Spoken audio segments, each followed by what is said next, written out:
ত্রয়োদশ জাতীয় সংসদ নির্বাচনের তফসিল ঘোষণা ঘিরে বগুড়ায় উৎসবের আমেজ।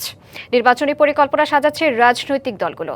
বিস্তারিত জানাতে বিএনপির ভারপ্রাপ্ত চেয়ারম্যান তারেক রহমানের এলাকা বগুড়া ৬ আসন থেকে সরাসরি যুক্ত হচ্ছেন সহকর্মী মোহন আখন্দ। মোহন, নির্বাচন নিয়ে নেতাকর্মীদের প্রতিক্রিয়া কেমন জানাবেন?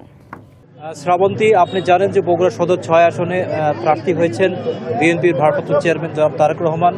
তো উনি গতকাল বগুড়া নেতাকর্মীদের ডেকেছিলেন, দেশ গড়ার পরিকল্পনা নিয়ে কথা বলেছেন।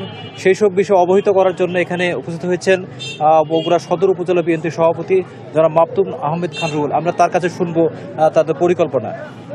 ধন্যবাদ। প্রথমেই আমি বগুড়া সদর উপজেলাবাসীর পক্ষ থেকে নির্বাচন কমিশনকে ধন্যবাদ জানাচ্ছি। এত প্রতিকূলতার মধ্যে এত ষড়যন্ত্রকে উপেক্ষা করে মোকাবেলা করে জাতির প্রত্যাশা অনুযায়ী একটি প্রত্যাশিত নির্বাচনের ঘোষণা দিয়েছে। এজন্য আমরা অভিনন্দন ও ধন্যবাদ জানাচ্ছি। আমরা সেই নির্বাচনকে উৎসবমুখর করার জন্য সুষ্ঠু নিরপেক্ষভাবে সাধারণ মানুষ যেন সঠিকভাবে ভোটদান করতে পারে, এই জন্য আমাদের পক্ষের মানুষ মোট কথা সব মানুষকে উদ্বুদ্ধ করার জন্য, ভোটমুখী করার জন্য।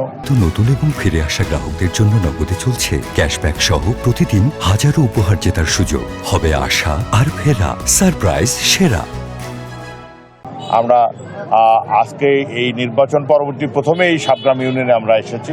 আমার সঙ্গে আমার সাধারণ সম্পাদক, সাংগঠনিক সম্পাদক সবাই আমরা আছি এবং আমাদের পরিকল্পনা যে আমাদের যে প্ল্যান রয়েছে, আমাদের দেশ গড়ার পরিকল্পনা যেটা আমাদের মহান্নাতে জনাব তারেক রহমান গ্রহণ করেছেন, তার সালামটুকু প্রতিটা বাড়ি বাড়ি পৌঁছে দেওয়ার জন্য এবং তার পক্ষ থেকে বিএনপির পক্ষ থেকে আমাদের মহান্নাতে জনাব তারেক রহমানের পক্ষ থেকে প্রতিটি বাড়ি বাড়ি প্রতিটি মানুষের কাছে ডোর টু ডোর প্রোগ্রাম কর্মসূচি সফল করার জন্য আমরা নেতাকর্মীকে উদ্বুদ্ধ করার জন্য আমি আজকে এখানে এসেছি এবং আমার বিশ্বাস যে এই এলাকার সংখ্যাগরিষ্ঠ মানুষ তারা জনাব তারেক রহমানকে বিপুল ভোটের ব্যবধানে নির্বাচিত করে তাকে আগামী দিনের প্রধানমন্ত্রী হিসেবে দেখতে চাই। ধন্যবাদ।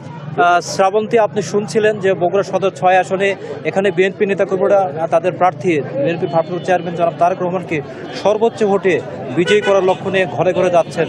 তো এই ছিল এখানকার সর্বশেষ। শ্রাবন্তী। মোহন, আপনাকে ধন্যবাদ।